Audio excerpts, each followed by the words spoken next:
my first ever DJ project was a duo, actually, with me and my best friend at the time, Nektari. He's a Russian guy. We were called Venice and Cossack. And when we were 16, we used to try and, find the back entrances into nightclubs and sneak our way in. So, I mean, we managed to get into Taylor's Rooftop and some kind of small bars, but hey, 16 years old, we looked like kids, you know what I mean? So it wasn't long until the managers were like, hey, you guys look kind of young, time to go. Welcome to Steel Success, interviews with felons of flourishing about how they stole thriving lives from the authorities of conformity, comfort and fear. I'm Rob Farker, your host, and in each chat I'll find out how my guest made the bold moves that most people avoid, so that the rest of us can break out of our comfort zones, grift the rules of polite society, and think a little more criminal. Let's get stuck in. This episode's guest is well known to authorities as a repeat offender in the crime of stealing dance floors. Now, early sightings placed this lovable rogue at rooftop parties and boat cruises from Sydney to Perth. But that turned out to only be the tip of the iceberg of this felon of flourishing's operation. Reports started coming in of sightings of him in India, Bulgaria, Vegas, and even Ibiza. Now, though this suspect's name is Liam Kivijian, if I got that right, the club scene knows him by the alias KVISION.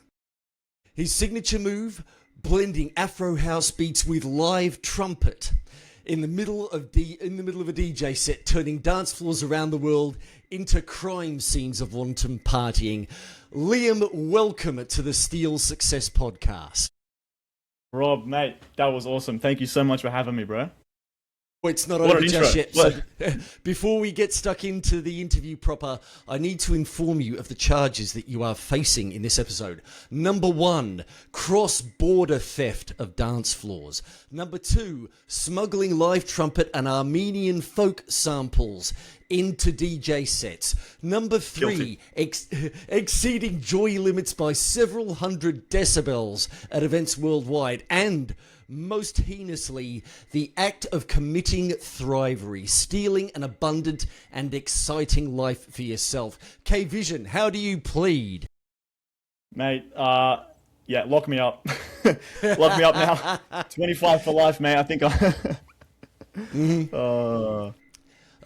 guilty as charged, for sure. And I don't think any lawyer could back that up. Help me and out. Just make sure we throw some rave bunnies in there with you. But yes, please. Some rave bunnies, some booth bunnies. Give them to me. Well, look, let's kick this off with a question. Tell me about a time where you took an action, even though there was a little voice in the back of your heads expecting someone to come up to you, tap you on the shoulder and say, "Excuse me, you shouldn't be doing that here." Oh, good question. Okay, do you remember 2021, COVID times in Australia? Yeah, were you in Sydney during that time? I was not. I was actually in Cairns, so I kind of escaped the worst of it, but there was still the odd moment of lockdown. Yeah. Okay, so Sydney had a pretty crazy lockdown for at least, oh my god, I don't know, 5 or 6 months. It was crazy, right? And at this point, I was posting videos on Instagram of me DJing just in my room, and I got an offer to DJ at one of the openings of a nightclub when they were going to allow people the vaccinated to go out into the city. But they were only allowing the vaccinated to go out, and the unvaxxed had to stay in Sydney for another 2 weeks. Oh. I knew in my head, I didn't get the vaccine, but if I waited the extra 2 weeks, I knew I was never going to get that opportunity again. So I had the fake passport and the fake QR code. And when they opened the city up for the double vaxxed, I got into the nightclub and was able to do the set, and then got called back the next week, and then started getting all these callbacks for future shows, other clubs in the city and bars and stuff. So, but there was a voice saying, "Hey, this is a bit dangerous. You probably shouldn't do this." But also, I felt like being a rebel. I feel like I am a rebel. And I was like, why the fuck not? Indeed. Now, were you already including trumpet in your DJ sets at the time? I mean, I saw that little video you put up on Instagram of little Liam playing the, was it London Bridge or something like that? Yes. Yeah. Wow, man. That was, I think I was about, it must have been 6 or 7. No. It would have been 8 or 9, actually. That's when I started playing the trumpet. But yeah, so I never actually put the trumpet and the DJing together until a lot later. I think my early 20s, maybe mid. I'm 27, but yeah, I didn't start that until a bit later. And it was the trumpet came first. I was, all the jazz bands and all that kind of stuff, concert bands, school bands. And then I picked up DJing at about 14 or 15.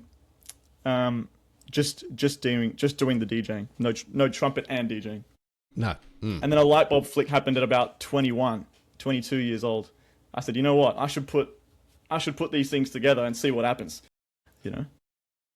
Now, you mentioned something that has me a little bit curious, that you got into DJing at 14 and 15, and you already mentioned that you are something of a rebel. So this is conjuring ideas in my head that maybe you were sneaking out to raves and parties before technically you should have been able to. Or was there a bit of a milder start to it than what I'm thinking? This is actually kind of true. My first ever DJ project was a duo, actually, with me and my best friend at the time, Nektari. He was a Russian guy. We were called Venice and Cossack. I was Venice and he was a Cossack, like a Russian Cossack. Yes. And yeah, we were a duo during high school, so year 10, 11, 12. And when we were 16, we used to try and, find the back entrances into nightclubs and sneak our way in. So, I mean, we managed to get into Taylor's Rooftop and some kind of small bars, but hey, 16 years old, we looked like kids, you know what I mean? So it wasn't long until the managers were like, hey, you guys look kind of young, like, time to go. Yes. Let's see some ID, kiddos. So that's right, yeah. When did you first realize that the rules that a lot of folks just seem to blindly follow in life were actually kind of optional? I think this happened probably in my early 20s. Or it's something that's been a recurring theme in my life. Like, do you have to stay and just, go to uni and get a job and that's life, or can you do something completely different? Can you take the path that's least trodden? But I think one vivid memory I have is I was in Cambodia just on like a little holiday, and staying at a hostel when I had no money, and this was when I was during uni, and I met this guy who was about 60 years old. His name was Bao, and he divorced his wife, sold his home, sold all his assets, and just started traveling around the world. And I was like, wow, you're 60 years old, now you're just traveling all around the world doing, whatever. That's when I realized, oh, okay, it doesn't really matter what age. You have the power within you to say, you know what, I'm doing something different, So that was one moment I realized. Yeah. Now, I think a lot of what tends to hold us back is this idea that we have to have everything lined up before we can get started on something. What was something that you decided that you started doing before you felt at least you were 100% ready for it, that you just went in and tried? I think posting on social media. Ooh. Posting videos of me playing the trumpet. Like I used to post videos of like popular tracks, and I would solo, like make an improvised solo over it. But I wasn't ready at the time or I didn't feel ready to, improvise a full solo, have it recorded, and then post it online. Like I used to have to sit there and think, okay, what melody should I play? Let me learn the notes. It used to be like that. Whereas now, because of that process, I can just, you give me a song, I'll improvise a melody, and that could be one take, But at the time, it was very difficult to do that. So I think that was one thing I wasn't really ready for, but you just had to do it. Yeah. Well, tell me a little bit about now when you started going from taking your passion for DJing. I mean, you've mentioned that it's been a decade-long process, of course, but tell us about the start of that process, when what it was like, or that moment of decision, and what things were like from there. I mean, things were really exciting at the time. You know, I was in high school, we're in year 10, just slowly entering young adulthood. You know, you're kind of you're at the peak of the teenage years. So everything was super exciting. That was also like the boom of electro house and big room house, you know, with big DJs like Martin Garrix, Dimitri Vegas and like Mike, Tiesto, like these were the big acts at the time. And we were just copying what they were doing. We're just copying their music, copying their sound. And we're just, I guess, making a name for ourselves in our school, you know? Yeah. St. Pius X College in Chatswood. So that's kind of what life was like. Yeah. That's it. Yeah. That's what that was it, you know. And then we used to, during lunchtime, Niktari and I, Kozak, we used to go into the library, find a little room, and just produce music, just work on writing music. Or we'd find these little practice rooms, which we weren't allowed to enter during lunchtime, and the door was locked. But we figured out if you just push the window up, you could unlock the door from the inside, and they had a piano in there. So Nektari would play the piano, he would play some chords, and then I would just, you know, learn to improvise and learn to play. And we got caught by the head of music so many times. She's like, "Get out! You're not allowed to be in here." It's like, "Miss, we just want to create music, you know." Yeah. When else are you going to be able to practice? Yeah. That's exactly right, you know. I don't want to take my trumpet home on the bus with my school bag, with the textbooks, you know. But, yeah. But that was it. That was life in, those very early years, the early stages. What was your first proper gig, and how did you score it? Oh. So, this is still part of like the origin story with Nick Clary, with Venice and Kozak. We were 16. Obviously, we couldn't get any gigs. We couldn't get any nightclub gigs. We tried to go to Chinese Laundry and say, "Hey, we're 16-year-old DJs. We really want to play at this nightclub." They're like, "We don't know. You're underage or whatever." No one was booking us for birthday parties. No 16ths. We looked at each other and we're like, "Bro, what are we gonna do?" You know, I'm not sure who had the great idea, but one of us came up with the idea saying, "How about we throw our own party?" Great idea, right? So, in my backyard, we had about 150 to 200 people in my backyard. All the boys from my year group and all the girls' schools around Mercy College, Woolwich, just all the girls' schools. Yeah. And that was our first ever party, our first ever gig in my backyard. Oh, fantastic. Yeah, that was it. We Did just you we just charge took the entry? initiative. No. No, free entry. We would have made a bit of coin if we did, but it wasn't about that. It was like, we just want to play, we just want to DJ, you know. And we called it VK1, Venice and Kozak 1. It was literally the party of that summer of the 2014 to 2015. Oh, wow. Yeah. Good on you guys. That was the first gig. That was the first one. Mm. Yeah. And then we started getting 16 birthday parties after that. Okay. You had your proof now of concept, and then people kind of looked at you guys and said, "What? You can do it," or you guys are good. Parents. Yeah. Story of my story of my entire life. Story of my entire life. Yeah. Like you have to do the work first. Seem to be a thing. Yeah. Yeah. It really does seem to be a thing that you have to demonstrate your own concept before you can, you know. Yep. However you put it together. But I guess if you think about it, even if we had no value yet as DJs, you know, we had no value yet as DJs or performers. So why would they book people that have no content on social media or you've never even done a first gig before? Why would they book you? Yeah. So in our minds, we were the best. You know, we were going to be the next biggest duo in our minds. You know. Yeah. But to other people, we're just two 16-year-old kids from high school. You know. Yeah. So it's kind of it's sometimes a little bit hard to imagine word getting around unless I think of, you were basically, the party was for your peer group. But after that, there must have been a lot of the kids talking their parents' ears off about how good you guys were. And that, was that the case? Was it like, their parents calling your folks and going, look, we need, we're having a party and the kids won't shut up. We need to get your kids over to, to do the turntable thing. Can you spare them for a night? That happened, yeah, that definitely happened, and people were talking about it at school. They used to call me Kivij, which is like, so my last name's Kivijian, but the shorter name is Kivij. Side note, my dad used to go to St. Pius as well, and he was also called Kivij. So it was cool to get that tradition going, it was like, yo, Kivij! They're like, Kivij, bro, that was the best party, whatever. Because it was a chance for the boys in the year to, to mingle with some of the girls as well. Of course, which is never a bad thing when you're a youngster. That's right.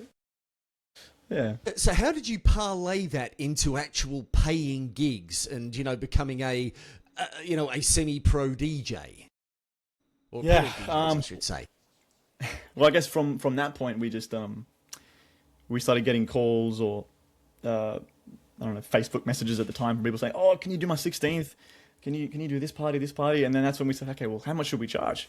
Because I've got to bring speakers, I've got to bring the DJ decks, I've got to bring a light, we've got to prepare music, all this kind of stuff. So then we just started charging for the gigs we got.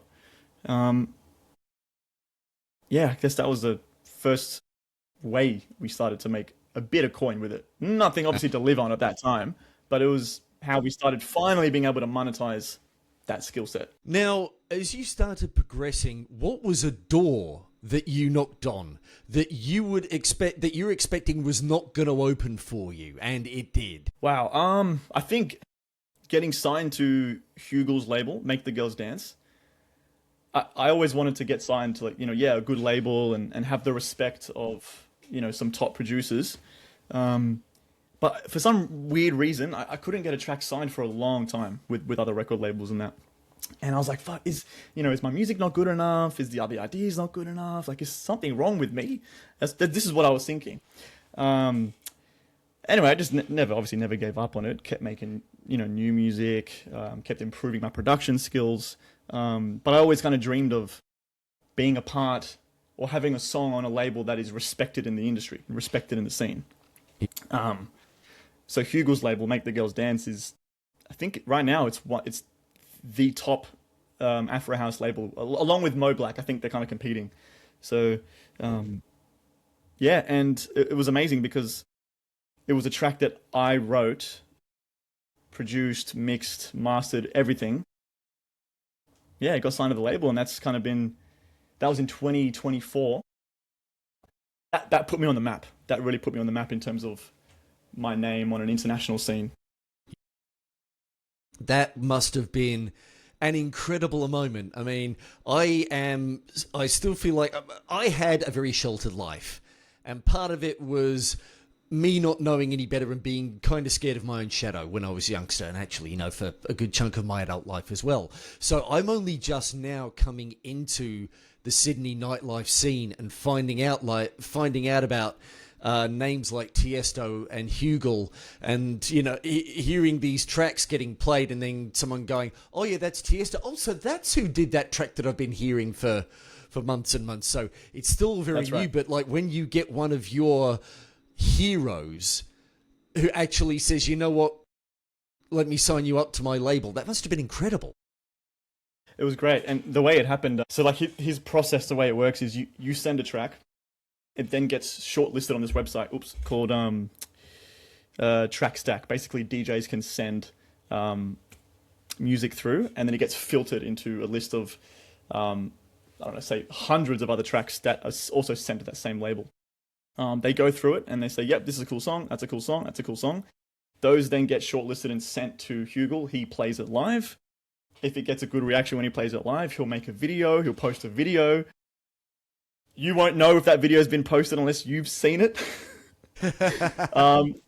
If you've seen the video, then it's up to you to contact the label. This is just, I guess, the process, right? So, I mean, it's kind of clever. It keeps you it's a clever watching there. Yeah. This is true. This is, yeah, true, actually. I didn't think of it that way. It does keep you monitoring. So when I sent that track, I sent it in February. It got shortlisted a couple of weeks later. This is in 2024. And then didn't hear anything back until June or July that year. I woke up, checked Instagram. Not a good habit. Had a look. The first thing I see in a carousel of 20 different posts from Hugel is my song. He played it. I forgot what festival it was, but he was playing my track Amar. And I was like, is this a dream? Is this real? And then I messaged him and I was like, thanks, I'm glad you like my track. He goes, yep, let's sign it to make the girls dance. And then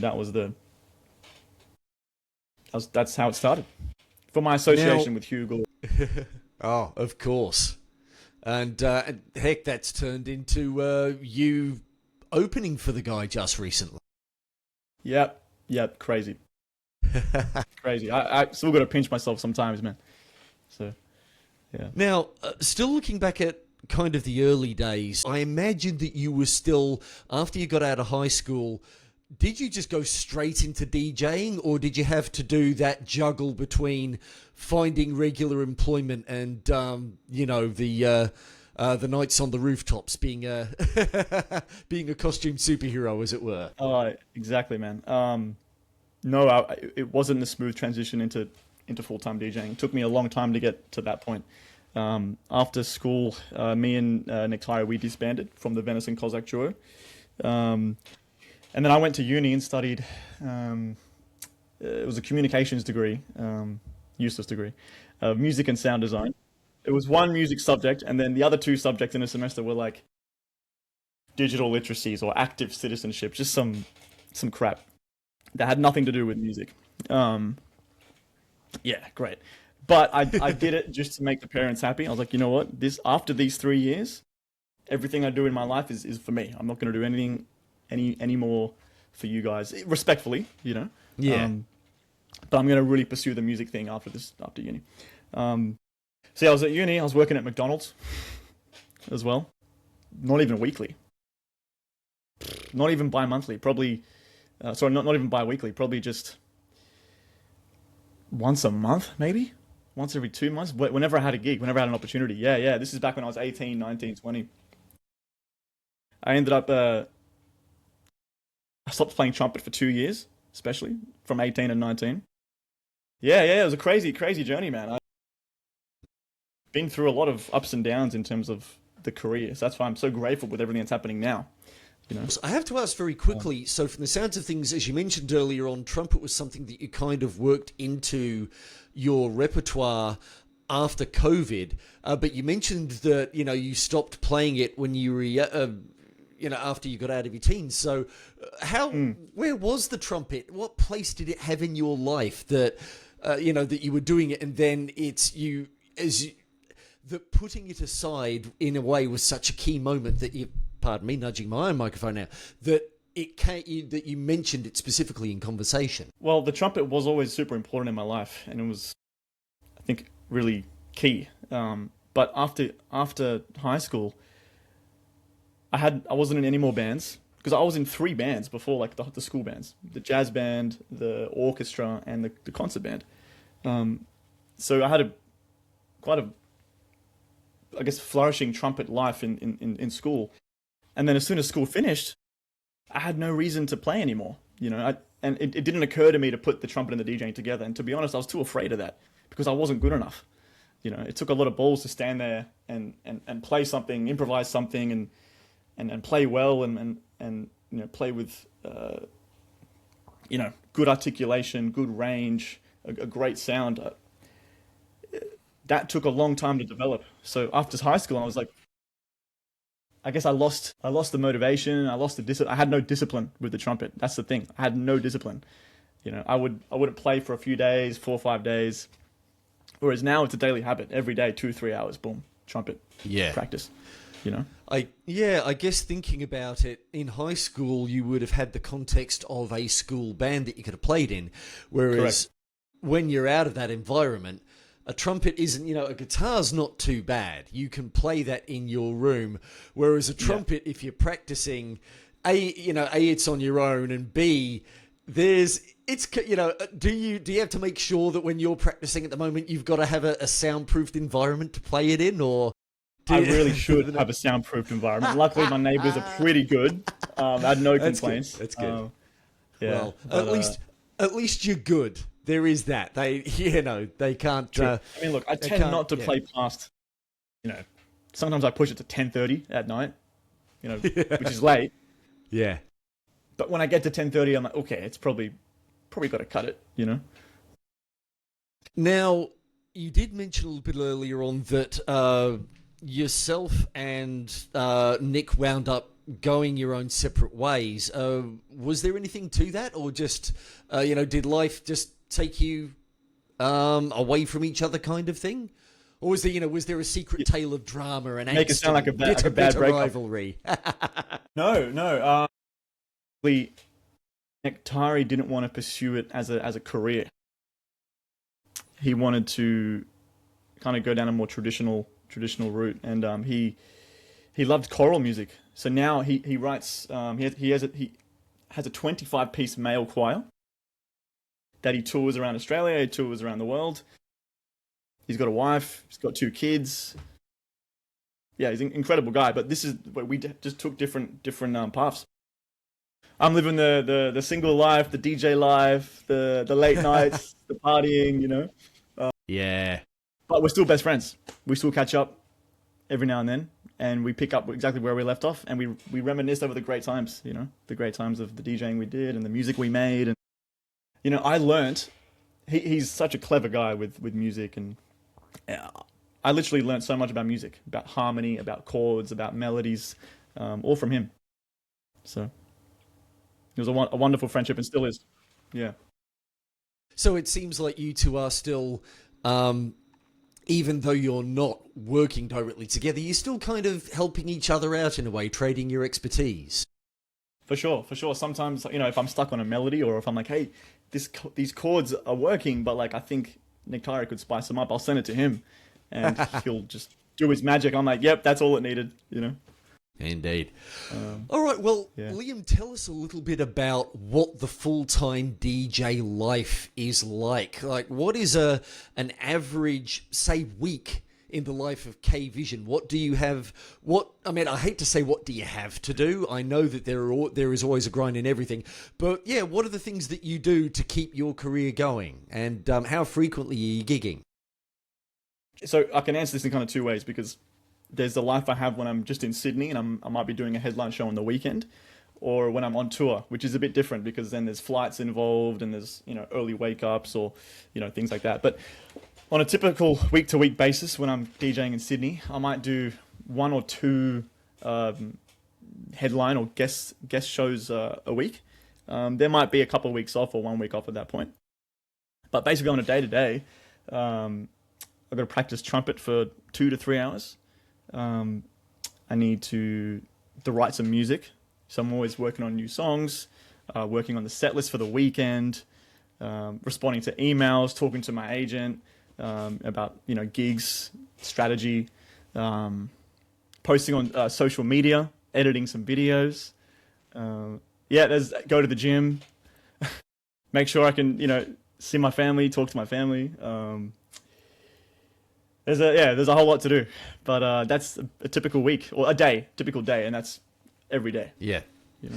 And you are basically a full-time DJ. You don't have any other gigs or anything else going on. You're not juggling a part-time or a full-time job with DJing. This is your life now. This is the full-time job. Yeah. Fantastic. Yeah. I made that jump during COVID, actually. I was always afraid to kind of make that jump and just go, oh, like, what am I going to tell mum and dad? That I just want to do this full-time. That I'm going to sit down on my laptop and for 8 hours and, you know, write music and then practice trumpet, you know, like, what am I going to tell them? I was afraid to kind of make that, especially to have that conversation with my dad. So that was like the main thing. But then COVID hit and forced me out of work. And I was meant to go to LA at this point. What were you doing in the lead up to COVID? What was the day job, effectively? I was at uni still. In my the final year of that. I quit Macca's about year and a half, couple years prior to that. And then I didn't have any proper job. I was doing a part-time job. So my dad co-owns a suit shop. So I was working there maybe once or twice a week. And then I would DJ at UTS. I would DJ there once every 2 weeks. So I had a little bit of money coming in, maybe like, man, $200 a week, like nothing, you know. But that was enough. That was enough at the time to catch the bus into uni, to maybe make some lunch, buy a meal, and then just write music, you know, and do that. And then I was like, you know what? At that time, I was thinking, okay, nothing's happening for me in Sydney. I'm not getting any club gigs. And at this time, I just wanted to be a resident DJ. Like, I just wanted to DJ all around Sydney, do all the bars and the clubs. I wanted to do that, but I just found it really hard to break in. So I was like, you know what? I have one of my good friends in LA. I'm going to go live with him for like 3 months, 4 months, and just write music with him and maybe become more of a producer, right? This was my idea. I was like, okay, well, I need to make money if I'm going to live in another country. So I tried to get another job. I was working at an Italian restaurant called La Piazza in Lane Cove. I worked there for 2 weeks, then boom, COVID hit. Oh, shit. I was like, all right. So I've got to do online uni. Just broke up with my girlfriend at the time. No future with DJing, any foreseeable future with DJing. All the clubs are closed, you know, hospitality's finished, right? So I was like, all right, well, let me think about this. I have all this time now, every day, to write music, practice the trumpet, and maybe post on social media. And that's what I did for those kind of 2 years. And that's when I broke out of COVID. That's when I jumped into the Sydney club scene and was DJing 4 or 5 nights a week straight after that. That was the beginning of that momentum, building that momentum to where I am now. So that bit you were talking about at the beginning when you had that moment of defying the rules and playing that gig, that was pretty much where it all started for you. Yes, yeah, that's exactly where it started. Yeah. Which is why I wasn't going to let it go. Oh, absolutely not. No. I was like, man, I'm not letting any of this political stuff to stop my dreams, you know? Yeah. As egotistical as that might sound, it was like, this is where I'm at. I've already waited 8 or 9 years for this. No way in hell am I going to let another thing stop me, you know? It does really feel like we all need that moment or that realization that in the end, the only thing between us and what we want is us, and that the things that we are risking are either the things that we think we're risking either don't really exist or are just the price that we have to pay to get where we want to go and to live the way we want to live. It's 100%. 100%. People just don't believe in themselves, you know? Yeah. Who is in KVISION's crew nowadays? Because I think even solo operators still need people that they interact with on a regular basis. So, you've already mentioned that how yourself and Nick still help each other, but what is the KVISION support structure like? Who's in it, and how do they help you, and how do you return the favour where you can? Wow, good question. I guess I would probably start with my dad. My dad and my brother and my cousin James. These are my core group of lads that are really in my corner, that back me 100%, that believe in me, are there to call me on my bullshit as well. Especially my brother. Like, if I'm having the worst day and I'm in a bad mood, for some reason, I don't know how he does it, he always manages to make me smile or make me laugh. No matter what, I could be in the worst mood. I don't know, I'm struggling with a song and nothing's working, the trumpet sounds crap. I mean, these sound like trivial problems. But, you know, maybe I just got a terrible email, something, right? Yeah. No matter what, he'll just be able to make me smile, make me laugh. He'll come into my room, be like, "What's up, man?" And and just yeah. So definitely my brother. And then I guess in the team side of things, got my agent Paul from Tomorrow Music. He's fantastic, really incredible agent. He's in my corner as well, especially with trying to get me the right rate, monetarily speaking. So Paul's great. I got my videographer Luke. He travels with me to the majority of my gigs and overseas as well. Luke's fantastic. That's the core, I guess, like the core kind of crew. And then just my boys, I guess, and God as well helps out, Jesus. It does really feel like sometimes you need to have that faith in something greater. That's, there's a part of me that hesitates to say watching out for you, but at least is seeing what you're doing and has as much faith in you as you have in it or him or them. Yeah. Yeah. And when you said about trying, like, how do I repay those who are in my corner? It's like, it's hard, but I just try and be present for them. Like when they want my time, or they want my help, I'll try and just be present and just be a good brother, be a good friend, Try and be a source of positive energy, like be a beacon of positivity. It's easy to get upset and to be negative and to be sad and whatever, but if you just try and be a good person, try and be happy, then you kind of just will fool yourself into being happy, Yeah. So, yeah. It really does seem like just pointing yourself in that direction of a good mood helps you more often than not. It's tough bloody going, but yeah. I think being grateful, man. Being grateful for what you have in your life is a major importance. I've got a beautiful family, mum and dad, brothers, 3 sisters. Like, there's a lot to be grateful for. Apart from the music, apart from the things the world offers you, because the world's always gonna dangle carrots, but they're fleeting pleasures. You do a big show, you have this amazing high and this massive adrenaline boost, and you're the king of the world, right? Next 2 days go by and you're like, so what now? You have the crash, Yeah. So it's good to deal with the valleys, because the hills will take care of themselves, in the words of Quincy Jones. Yeah. Oddly enough, it reminds me, and I only just realised how kind of appropriate it is.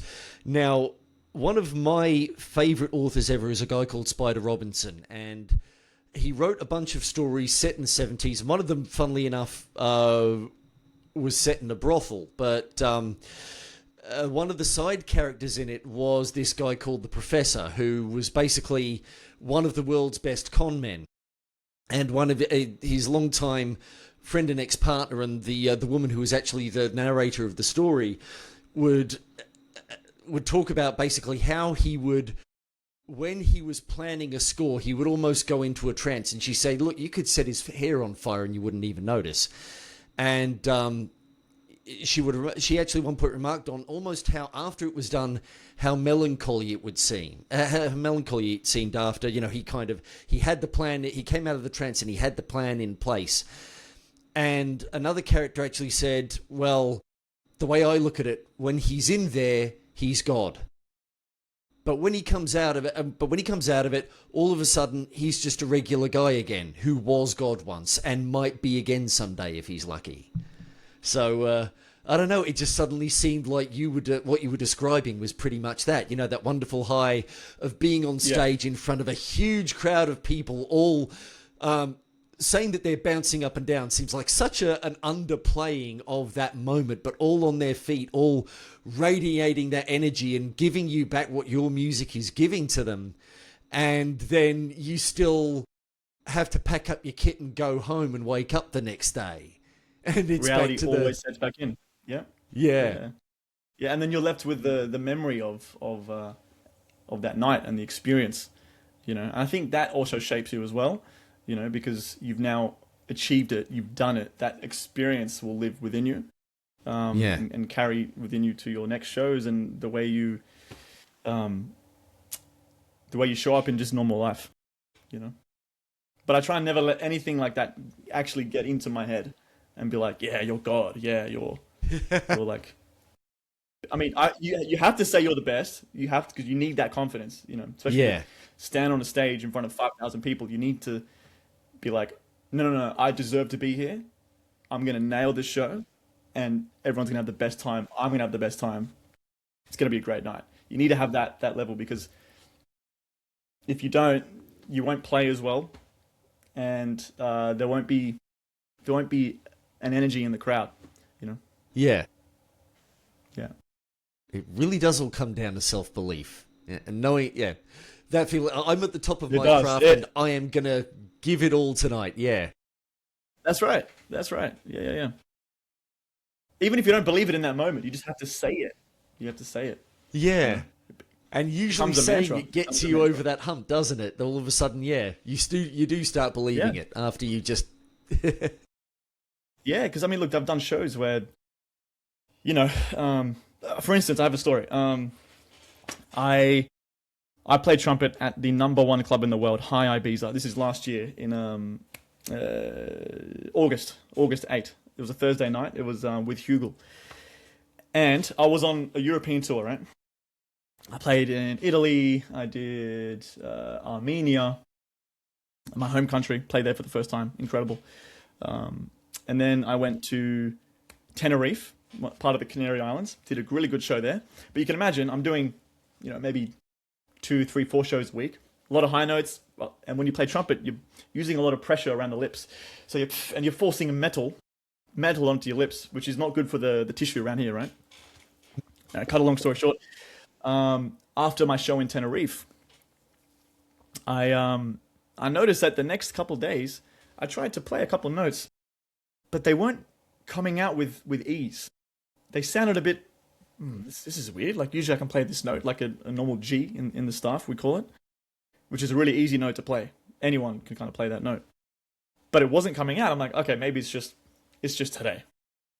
Anyway, the next day I flew to Ibiza, and I was meant to play at High, which is the #1 club in the world. It's about 6,000 or 7,000 people. I'm playing 2 of my tracks with Hugel. Massive, right? Like biggest opportunity that I've ever had to date at that time. I get there, get to the hotel. I'm like, okay, let's practice. Tuesday night. No, yeah. I'm playing and I still can't play a note. I'm like, this is bad. It's just going. I was like, okay, this is really bad. I'm meant to play in like 2 or 3 days. I'm meant to play at the biggest nightclub in the world. And I can't even get a note out? This is bad. I called one of my friends. His name's Harrison. And a really amazing trumpet player. I'm like, bro, I'm having a lot of issues with my lip. I think it's busted. I've got a really big gig on Thursday. Can you help me out? We set up a call. And I go through all these exercises to get the hypersensitivity back in the top lip. Because that's what's vibrating when you're playing. Whoops. That's basically what you're doing. You're flexing. You're flexing this back and forth, and But I lost the sensitivity here from all the pressure of the mouthpiece. Right. Anyway, I did these exercises, and I'm thinking, man, I've got like 2 days. This is not good. Maybe I shouldn't play. Maybe I don't deserve this. Maybe God's trying to say, hey, look, it's a big opportunity. I don't think you're ready for it yet. You know, maybe you shouldn't do this. These are the thoughts I was having. I started having doubt. And doubt's really bad. I've experienced lots of doubt in my life. And it started creeping back in, and I'm like, you know what? Screw this. I'm going to defeat it. I'm going to work through it, and I'm going to nail the gig on Thursday. Ended up going through all the exercises and fixes itself, luckily. And I play at the world's #1 club with Hugel. Play 2 of my own songs and nail it, you know. But I didn't let the doubt creep in, even when I had reason to believe, hey, this is not going to work, because physically I couldn't play, you know. But I was like, nah. I've dealt with doubt before. I've dealt with, having no self-belief before. I'm not letting that control me again. And you just ground it out, did the exercises even with no guarantee, because what else can you do? The solution, the issue got fixed, and you got up and you did it. True. That's it. Now, yeah, I mean, it does seem to be, I think, one of the biggest struggles a lot of folks have is that everyone is waiting for the guarantee without realizing that all you can do in life is just give yourself, they go, if there's no guarantee, why would I bother doing the exercise if I don't even know I can play? Where all you can really do is just give yourself the best chance and the best shot. And if when it comes to the time, if you can't do it, then you can't do it, but you don't quit beforehand. Exactly. Yeah. Yeah. I had a lot of faith. My teacher was saying, "Hey, look, I think you can do this. Just do these exercises. Do this." I'm like, all right. Yeah. And it was difficult, obviously, because of course, it had to happen 4 days before one of the biggest gigs of my life. Course, of course, it had to. But I feel like it was all a moment. It was all meant to teach me, hey, life's never going to be easy. Yes, you're on tour.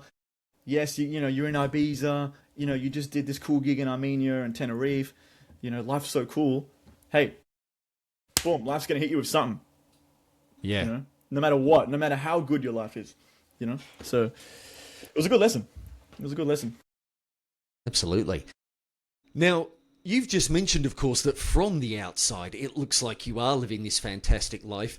But I guess what I want to ask is, from the inside, how would you, regardless of what anyone else thinks or what they witness of your life, how would you say that you're thriving, Liam? Oh, I mean, I'm just trying to be a better person each and every day, trying to get 1% better.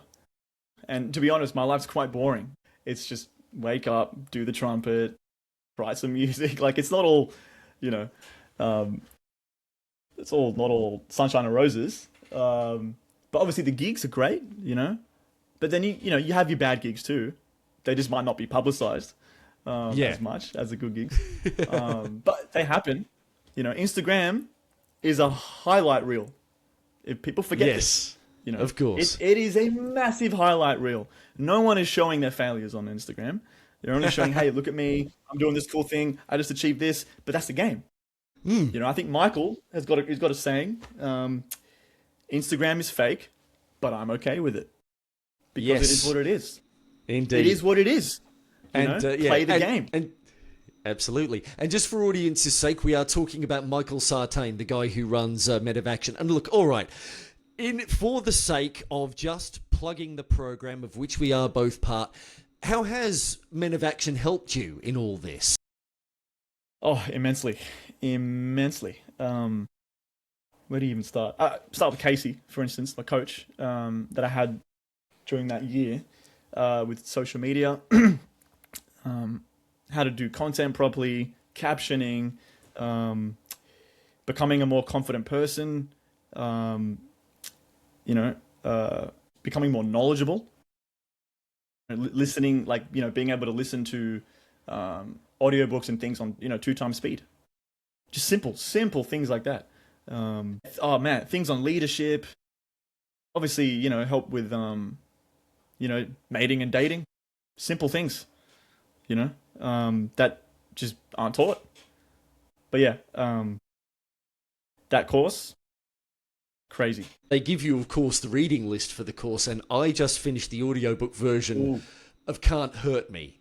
And I think if there were 3 books so far that I would go to from that list, for a little while I thought the 4-Hour Workweek was going to be one of the core ones, but now I'm a little bit not 100% sure. But The One Thing, Can't Hurt Me. Oh, The One Thing's great. Yeah. I think, I don't know, I'm a little bit scared of focus. That's why this will be, it's asking, I read The One Thing and I'm thinking, okay, you know what, you're going to have to start narrowing your shit down, Rob, here, if you want to get to where you want to go next. Yeah. And the third one is Extreme multitasking Ownership. is a myth. Yes. Oh, yeah. Great book. Yeah, great book. Yeah. That you're responsible for everything. Yeah. And I think really that and Can't Hurt Me, there are these 2 stories about people Can't Hurt Me is great for the stories of the suffering that David Goggins put himself through and the things he learned. And, at the end of the book, how it sounds like one of the things he learned was that maybe he didn't need to suffer so hard. But at least his definition and his quest for greatness and the things he achieved and some of the costs that were involved. And with extreme ownership, the things that Jocko and Leaf did and the decisions that they made and how they took responsibility for the men under their command and, even to the fact that saying, the decisions we made cost the lives of the men under our command and that it has not, they accept that, but they still keep going. They still have lessons to teach. They still have work to do. You know what I mean? Whereas most of us, it almost feels like if we found out that we were responsible for the death of another human being, it would crush us. We wouldn't believe that we were worthy of continuing to live or continuing to thrive. How could we? And yet, that's what these two guys who wrote this book have done, and they are still helping people live better lives, and lead themselves. It's sort of like at the back of my mind, and with David Goggins and Can't Hurt Me, now I'm starting to go, I've gotten a bit slack on doing push-ups over the past little while, and now I've started getting with something that's like, okay, and sometimes I really struggle with moods, and going, this feels a bit too hard today, and that thing, it's like where David Goggins goes, yeah, sure, we all feel like everything's too hard today. You still get up and you do the thing. And even though this is stuff I've heard over and over again from multiple sources, including folks like Mel Robbins, who I think is bloody wonderful, it's just, hearing it from David and him putting himself through so much, it's helped it crystallize. I mean, I've still got to do the actions. I can't just say the words, but at least it's starting to make a bit more sense, and I'm starting to go, all right, come on. Seriously, Rob, point of failure on these damn push-ups. Don't wuss out because you've just hit a target. Get that one more that really hurts, and then you're going to be damn well done. That's right. So, yeah. And that actually increases your self-confidence because you push yourself to do a hard thing. Yes, that thing of proof. Yeah. And yeah, exactly. So, look, as we sort of come toward the end of this chat, where does Liam Kivijian, a.k.a. KVISION, where does he see himself going next? What's the next thing that you're looking forward to? And where do you see life ending up for you? Wow. I just want to keep DJing and playing the trumpet and performing at the biggest stages across the world, the biggest festivals. I really just want to live a life on the road, out of my suitcase. I know it sounds crazy, but I love it. I feel great when I'm on the road. I love being on tour. I love meeting new people, playing in new cities, experiencing new cities. That's in terms of touring and career and that. Obviously, write new music. I really want to write a hit song. I know everyone says that, but of course, everyone wants to go global with that big. That's right. That's right. Yeah. So, I've also obviously kind of been recognized for mixing Armenian music and remixing Armenian music into Afro house. I've been meaning to get around to Karam, and it's like, I don't speak a word of Is I assume Armenian is your heritage. That would be, that's where that comes from. But I'm born in Australia, but my background's it's Armenian. It's half Persian Armenian, half Arabic Armenian. So right. So how come they called you Venice then? Because I go straight to Italy, Yeah, well, I just thought it sounded cool. Venice. I loved the Venice Beach in LA, but I spelt it. Veniss. So I changed it to make it different. Yeah, of course. Venice and Cossack. Yeah. Good times. And I assume Cossack was with a Z instead of it was a KOZ instead of a COSS. Would that be right? Correct. Yes. Wow. Look at you. That's exactly what we did, and we thought we were super cool. So, but yeah, man, just keep on obviously DJ around the world, do bigger shows, write more music, and become a better player as well. Like I really want to become a fantastic trumpet player. You know, that I aspire to be like some of the greats. You know, James Morrison, Doc Severinsen, some of the guys that could just had full mastery, full complete command of the horn. You know, I'm always striving for that. So yeah, that's the next few things to do. Yeah, I remember, funnily enough, another Spider Robinson story. It's like it always seems like musical instruments are the perfect thing, because as much as good as you will get, there will always be more to learn and more ways you can express yourself through your instrument. 100%. It's 100%. It's 100%. that thing that you can, you know, you will love the quest, even though there will never be an end to it until you finally shovel off a mortal coil. But I do love That's what right. you said about Yep. yeah. It's I do funny love you what say that said because about the touring. Yeah. Oh yeah. Oh yeah. Oh no, you go. Okay. No, I tell you what. You finish your thing, because I know what my next point's going to be. But yeah, you were saying funny. I should No, I say was gonna about say- mastering the trumpet. But yeah. Yeah, no. One of the great jazz players, Dizzy Gillespie. You might know him. He had the big puffy cheeks. Yeah, Yes. yeah. Of He course. said, you pick up the horn, you spend your whole life trying to get good at it. You know, you play, you toil, you play and you toil, and you keep doing that your whole life, and eventually you die, and the horn wins. That's it. Oh boy. That's it. You know. So, I mean, one of my favorite players, Doc. His name's Doc Severinsen. He used to be the lead soloist, the lead director of the Tonight Show band for Johnny Carson back in the 60s, 70s, and 80s. And he was one of the best players, just in terms of range, articulation, and had a complete command and mastery of the horn. He said, even at his peak, he would say, the trumpet is like walking a tightrope over Niagara Falls. And you're thinking, great, this is the best guy. He never makes any mistakes. And even he's saying that, you're like, crap. You know? But you still love it. You know? You have your good days and your bad days. I think, and that was the thing I was going to come back to a little bit, because it seems similar to how you described your ideal life of being on the road, because I know that there are people who would, be aghast at that. But then I wonder how many of those people are secretly afraid of their own life. You know what I mean?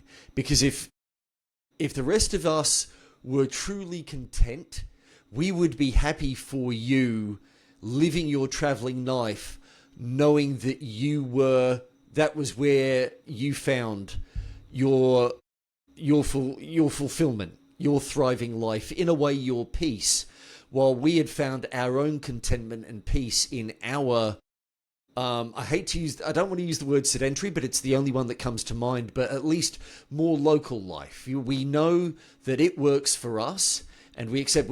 Whereas the people who would go, I could never do that, or you must be a madman to want to tour full time until you die. Look, I mean, maybe not till definitely till, yeah, yeah. I mean, look, I mean, like there's there's DJs like Carl Cox. He's in his 60s and he's still DJing around the world, still playing Ibiza. Fantastic. David Guetta's 50 something. Tiesto's 55, 56. I mean, that's not even that old, really. I think if you take care of yourself, you're healthy, you eat right. You go to the gym, you take care of your mind, your spirit. I think you'll be great. But look, I'm not saying I have to be on tour until late, when I'm 60 or 70. But I still love to have a wife and kids at some point, But for the meantime, I'm going to enjoy the the fun life of the DJing, which I've worked super hard for. So, yeah, absolutely. So, if someone listening wanted to steal themselves a little bit more success, say within a week or a month for themselves, where do you reckon they ought to start? Wow. I think you need to start small and build the action-taking momentum. So just start by keeping very small promises to yourself. Okay, tomorrow I'm going to go to the gym, or today I'm going to go to the gym. Or I'm going to post 2 pieces of social media content this week, or 3. And if you just stick to that and accomplish those goals, you will feel a bit further along. You will feel better about yourself, and you will want to continue that. And that trend will go up and up and up, and you'll do more and more and more and more. But yeah, I think I would just say you need to build action-taking momentum and build the self-confidence. And that starts by keeping those very small promises to yourself. So yeah, it sounds like steal some proof back from that little thing in that, or maybe it's not so little, maybe it's most of your brain that keeps telling, oh look, no one's looking. Don't worry about it. You can take it easy today. And then when you try and do the thing tomorrow, oh, who cares? You can take it easy today too. Just steal that promise keeping and an action taking back from that thing that wants you to not build momentum and just stay sedentary in a way. Yeah. Facts. I think if you're honest with yourself, if you're really honest with yourself, you know what you need to do. You know what you need. You know what needs to get done. You might look in the mirror and go, okay, look, I'm feeling a bit skinny, or I'm feeling a bit fat. Okay. Well, what do you got to do? You got to take the steps that are going to fix that problem. I really wanted to start that podcast. I really wanted to, build a personal brand or start posting videos on Instagram. You know you need to do it. So then just do it. It sounds really simple, but people just aren't listening to their inner voice, their intuition. If you want to get all voodoo, but it's true. It's true.